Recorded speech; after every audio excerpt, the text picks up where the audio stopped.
Welcome to Permission to Thrive. I'm your host, Suzi Lula.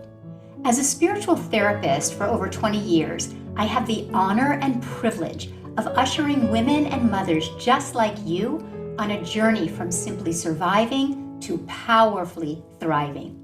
I also have the honor of raising our son, Will, who is now a young adult, with my longtime partner, Jami, so I'm right there on the journey with you. Consider this your personal sanctuary, your space to meet your heart, embrace your messy, and come home to your most authentic, extraordinary self. My hope is that you leave resourced and inspired because you are here to shine. Welcome to Permission to Thrive.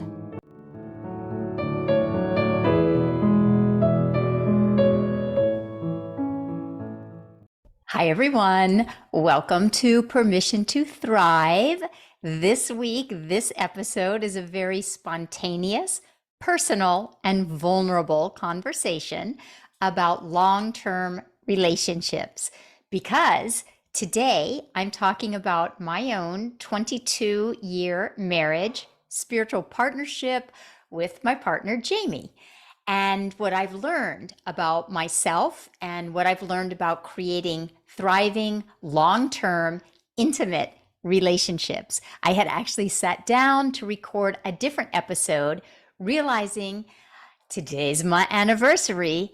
And so I'm sharing with you all some of what I've learned over these 22 years and how you too can create really thriving, long-term, intimate relationships. So today is vulnerable. I talk about marrying myself first and foremost and what that looks like to me.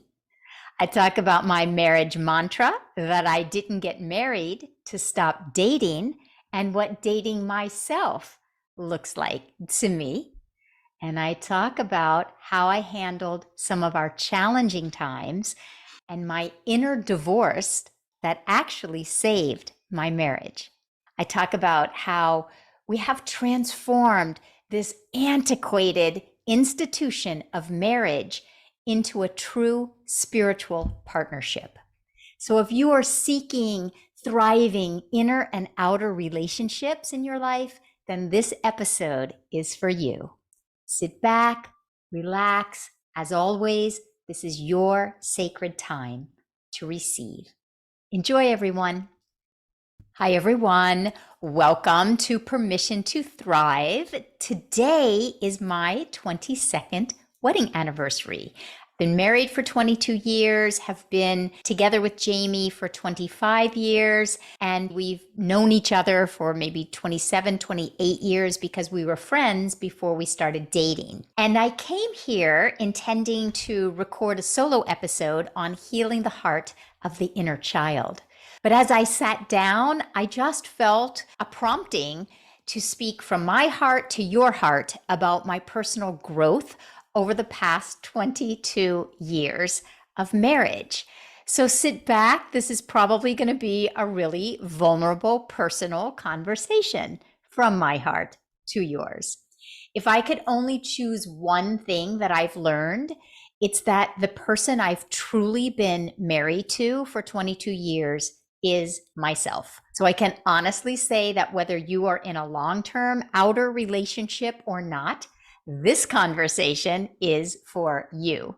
Because obviously the one person we are always in relationship with is ourselves. And I knew for me, one of the things I knew I wanted in a marriage, in a partner, was a best friend. And so my journey in marriage and being married to a best friend was truly, ultimately, learning how to be my own best friend. You know, we think that we're in relationship with another.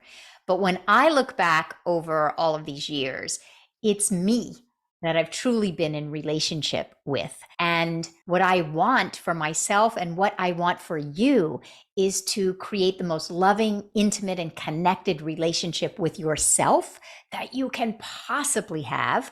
Because when your inner relationship with yourself is thriving, then your outer life can thrive as well.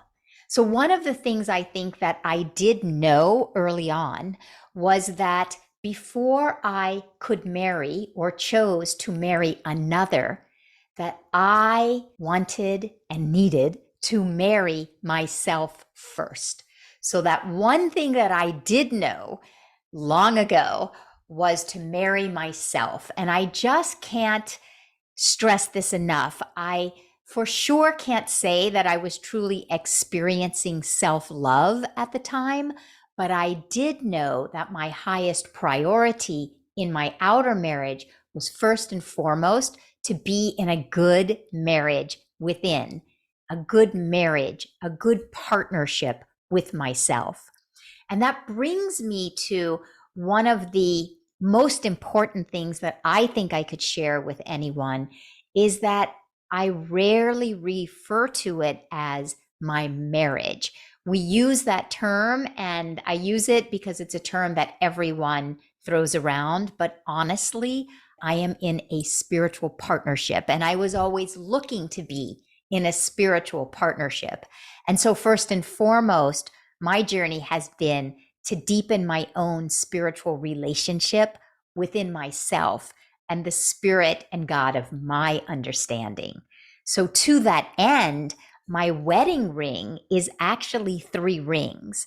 And the stone in the ring in the center represents that I'm marrying myself, that I'm in a spiritual partnership with myself, and that my first and highest priority will always be to be in a partnership, to be connected in a really intimate and ever expanding, ever deepening way with the spirit of my understanding, with the God of my understanding, that I've always known to seek first and foremost, what does it really mean to love myself? What does it really mean to trust a universal presence and energy? Because before I can really trust and be in an intimate partnership with someone else, I'm thinking 22 years of sharing my deepest, most vulnerable sides of myself with another. I needed to learn how to share the deepest, most vulnerable parts of myself with myself. And so every time I look down at my own ring,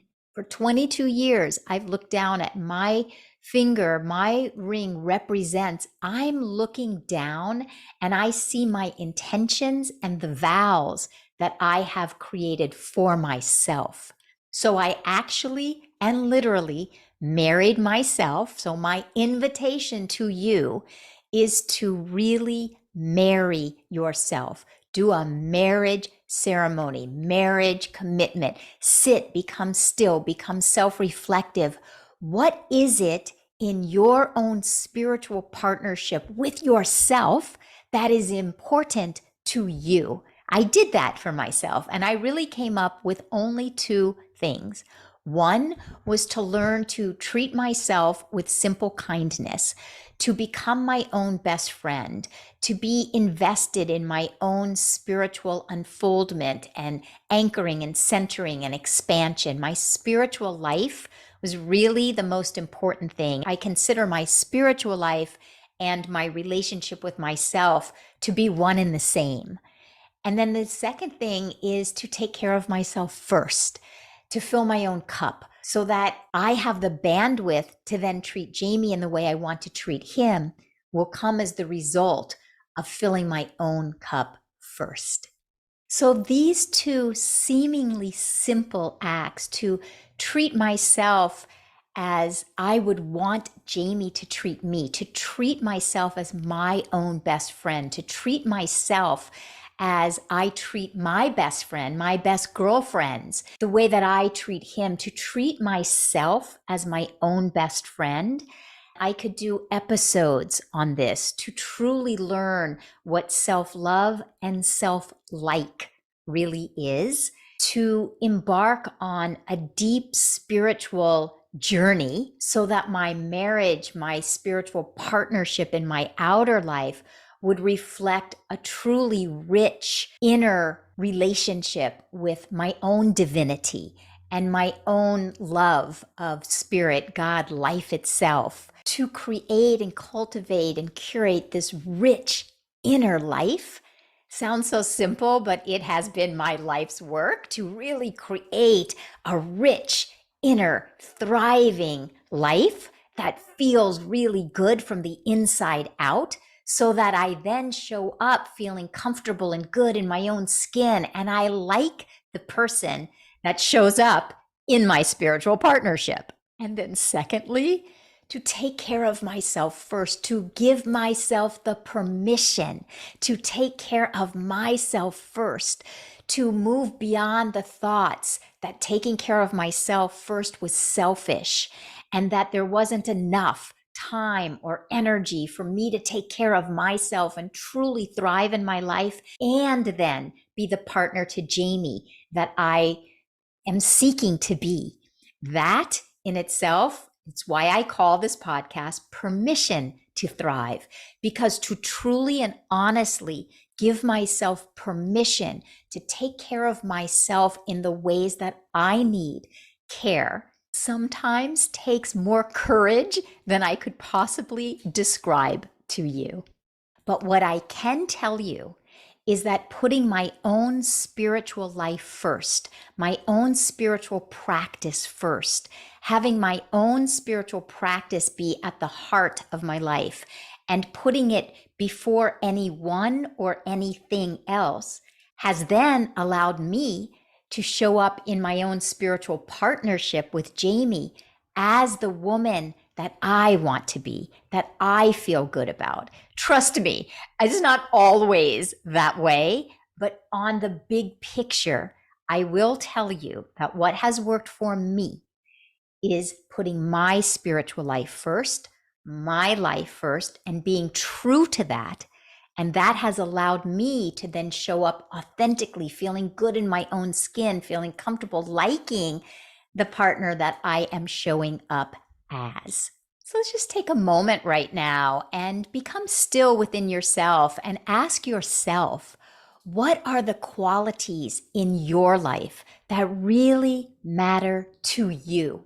If you were to create the most thriving spiritual partnership within yourself, if you were to create the most thriving marriage with yourself, what qualities would be present? What is important to you? What are your promptings? That could change over time, but what is calling you right now? If you were to marry yourself right now, would you even marry yourself right now? And if so, and if not, what is prompting you right now to create a more deep, intimate, connected relationship within yourself, so that you begin to show up in your life in a way that feels so good to you that you really like who you are and how you're showing up? I will say that my marriage mantra, and one of the things that has been very important to me, I always say, I didn't get married to stop dating. I didn't get married to stop dating. I didn't like hearing from people, oh, the honeymoon stage is going to be over. Yes, life is going to hand us what life is going to hand us. I want to feel that same way, that I'm excited, enthusiastic, feel good about being in this partnership. And so I didn't get married to stop dating means for myself that I need to keep dating myself, meaning I need to give myself permission to take myself on dates. Jami and I, a lot of times, call them day dates. We go on day dates because, especially when Will was young, we didn't have any family in LA. And so we were home with him, and we found our ways to go on day dates. And so I take myself on dates to this moment. And it doesn't have to be anything fancy. It can be making sure that I get enough girlfriend time, that I get my own solo walks at the ocean, walks in a park. It could be listening to music and dancing in my office. It doesn't have to take a lot of time, and it doesn't have to look really fancy. But what it is authentic and real and meaningful to me. that it enriches me from the inside out, that I'm connected to music or art or friends or the things that inspire me. So ask yourself, what inspires you? What is it that your heart is prompting you to stay connected with? If you were going to ask yourself out on a date right now, where would you take yourself? What would you do? What is calling you to create in a date for yourself? Do you just need to go put some music on right now in your house and dance? Do you need to take yourself to a museum, to a movie? Do you need to take yourself out to dinner or lunch or tea? I know right now in the chapter of my life that I'm in, because our son Will is in college, I'm feeling this prompting to take myself in the midst of a day, in the midst of a work day, to a cafe and do some work from a cafe. I'm being called to get back into an in-person yoga class. I've had enough of Zoom. There are things right now that are calling me that are real in my life. And perhaps there are things in your life that are real, that are small, that don't need to take a whole weekend, but there are things that are real that are prompting you that if you were to ask yourself out on a date, you would love to say yes to. What are those things? Because what I know, and in working with clients over so many years, couples over so many years, my own relationship included, what I know is that when we are dating someone, we typically like the person we're sitting next to. And why I say that my mantra is I didn't get married to stop dating is because I always wanted to say that I really like the person that I'm sitting next to, the person that I'm sharing time with. And so the idea of dating myself, dating yourself, will put you in the energy field of liking yourself. And I always say in long-term relationships, including the one with yourself, that being in like is often more potent and more powerful than being in love, because we can love someone and not necessarily like spending time with them, being with them. And so liking being with myself has been such a high priority to me. So what is it that is calling you in order to like being with yourself? So when I think of myself and then giving those things to myself and then liking the way that I am then showing up in my outer partnership with Jami, and then I see that that comes back to me, it's reflected back to me. I will tell you that Jami and I, for certain, we like spending time with each other. We were friends before we were dating. We were friends before we got married, and I highly recommend it.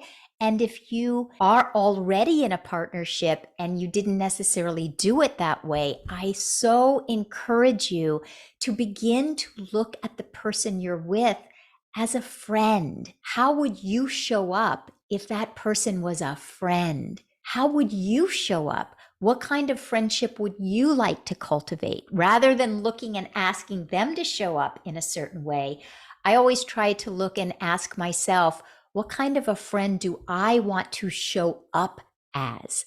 And so we were friends before we dated, before we got married, and we enjoy each other's company. The other thing that I knew that I needed in a partner, and I encourage you, if you have not sat with what is it that is important to you in a partnership, I highly encourage you to do that, whether you are already in a partnership or not. Take the time to sit and ask yourself what is important to you. This friendship was very important to me. He's such a great friend. He's been my biggest supporter, my biggest fan. He's very generous.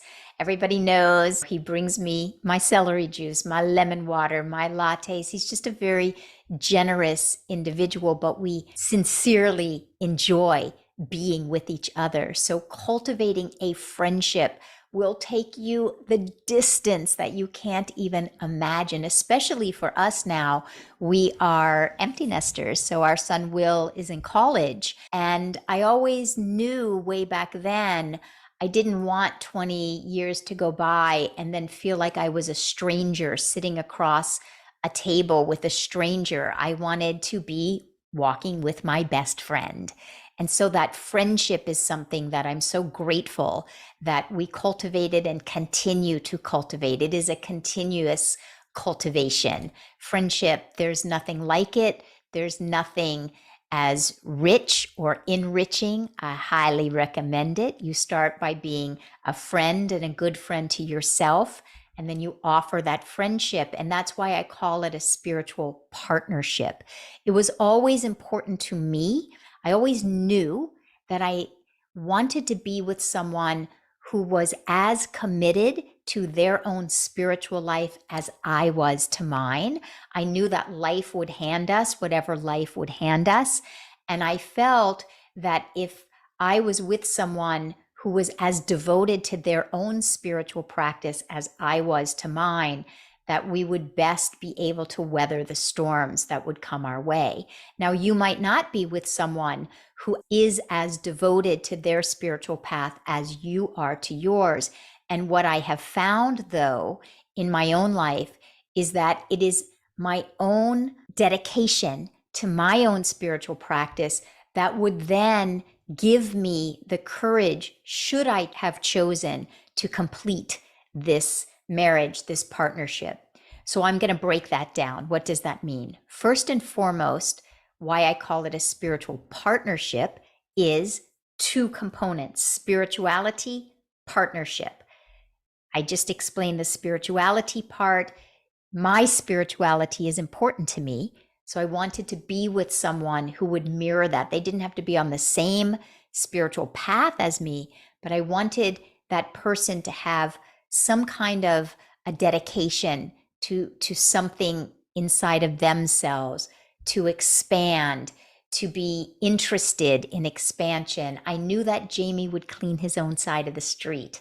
He's in a 12-step program. So that in itself is a spiritual path, right? So I knew that I would clean my own side of the street. I knew that I would be responsible for myself. So I was seeking that with someone else. Now, you might not have that, but I knew that if I was true to that, I knew that if it was ever time for us to complete, that I would have the courage to complete and I wouldn't stay in something that wasn't a match for me. And then the word partnership, we call it marriage. It's such an antiquated word. It's such an antiquated institution. But partnership lights me up. I want to be in partnership with myself. I want to be my own biggest cheerleader. I want to be my own biggest advocate. I want to be my own best friend. And I want to have a partnership, whether it's with Jami, with a girlfriend, with Will, with my son, with CJ, my daughter. I want to have a partnership with those around me. And so being in partnership with myself allows me to show up as the teammate that I want to be in my marriage. And teammate, partnership, those words are words that I invite you to sit with this week and just see, do those resonate with you? And if so, I can pretty much guarantee you, when you consistently begin to show up as the teammate that you're interested in being, in the partner that you're interested in being, that something begins to shift in the energy of the outer partnership. That has been my experience. And then I would be remiss if I did not bring up that marriage, spiritual partnerships, whatever you want to call it, long-term relationships, have their challenges. And we have certainly gone through ours. I can remember going through a darker chapter and I was questioning different things in our marriage. And I called it and I named it privately. Jami didn't even know this. I don't even think he knows it to this day. I named it privately my inner divorce. And I was questioning our partnership and whether I should complete it. And I'm not exactly remembering the content and what was going on in the outer world at the time. But what I do remember was calling it my inner divorce, because what I knew I needed to do was divorce myself from some of the quote negative ways I was showing up in my marriage. I needed to divorce myself from some of the habits and energy and patterns that I was bringing in to our partnership, because I didn't know what was meant for us in the outer world, but I did know that if I cleaned up my inner world, then I would get the prompting of whether it was time to complete in the outer world. So I did this inner divorce. And what that meant was then I needed to not show up in some of the habits and ways that I had gotten used to showing up in. And so what I started doing was taking responsibility for all the ways that I was projecting my unhappiness, my discontent, my hurts onto Jami, onto our relationship. So I really started taking inventory and stock of the way that I was showing up. I'm sure you all have heard that saying, hurt people hurt people. And especially in intimate relationships, I found that I was bringing my past hurts and projecting those past hurts onto him in our relationship. And so I really became self-reflective and contemplative and set intentions to heal the parts of me from my past that were hurting, that I was bringing in. Could do many episodes on how to heal the projections of past hurt that I was then projecting currently into my relationship. And that inner divorce was probably the greatest savior of my marriage, of my partnership, because what it allowed me to do was to heal the places from my past, my suitcase, my baggage that I was bringing into my relationship. The more that you can heal the things that you are bringing into your relationship, the greater chance you have to see what is here for me. So I show up today in this episode to you all saying that I am so much more healed because of this relationship. I'm so much more authentic. I've reconnected with that younger part of myself that so deserves a thriving life. I've reconnected. I like the person that I am today because I did this inner divorce, because I healed the past hurts that I was bringing in. I like me better. I'm so much more authentic. I'm so much more joyful. I'm in such a rich, expanded place because I've taken the time to heal the things that I was bringing in. Not always very easy to look at. In fact, sometimes very uncomfortable to look at, but look at them I did. And the results have really worked for me. So I invite you all, keep listening to these episodes, because really at the end of the day, I'm seeking to bring practices that will help us, assist us to heal our pasts so that we can live the most thriving lives that we are here to live. And so lastly, I just thought I would read you all the vows. We wrote our own vows, and I thought that I would read them to you so that you all can hear your own inner opportunities, inner possibilities for yourself, and then the subsequent outer possibilities. So these are just ours. Please take the time, sit with, reflect upon what is important to you. What vows do you want to make to yourself and then in your relationship? But here are ours. Our vows are called our spiritual partnership. We are committed to being the greatest expression of love individually and in partnership. We are committed to daily meditation, spiritual and intellectual growth, and mutual appreciation. Our commitment is to expanding, unfolding, and expressing the fullness of our spirit in our home, in our community, and in the world at large. Through open-hearted communication, we are seeing the best in each other and the best in ourselves. We are committed to nurturing our spirits, our relationship, and our family, our craft, and our creative expression through compassion, honesty, trust, responsibility, and fidelity. We declare our divine inheritance, opulence, and prosperity, and are committed to expressing that energy as our life. We are committed to romance and the eternal courtship. We are creating an atmosphere of intimacy, communion, sensuality, and sacred sexuality, joy, fun, and inspiration. We are committed to childlike inquiry and laughing a lot. Our intention is to fall in love with spirit, ourselves, and each other over and over and over again, having a love affair with every aspect of our lives. We are choosing to be in love each day of our lives. So I offer that to you all. Please take time, sit with yourself, become reflective. What would it mean to you to become your own best friend, your own highest spiritual partner? What would you vow and dedicate yourself to inside of yourself?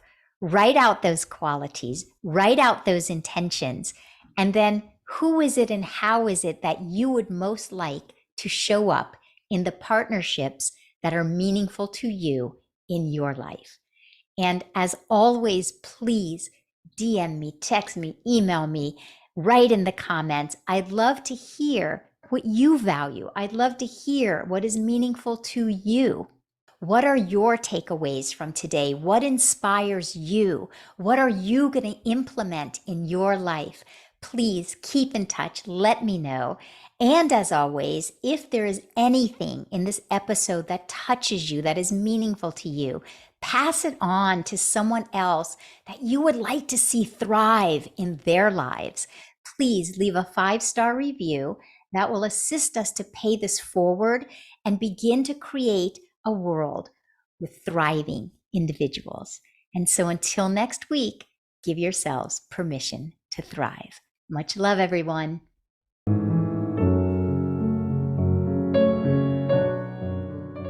Thank you so much for listening. If there was something in this conversation that spoke to you, we'd so appreciate it if you would take the time to subscribe, leave a 5-star review, and share this episode with women and mothers you know, because you are here to thrive. See you next time.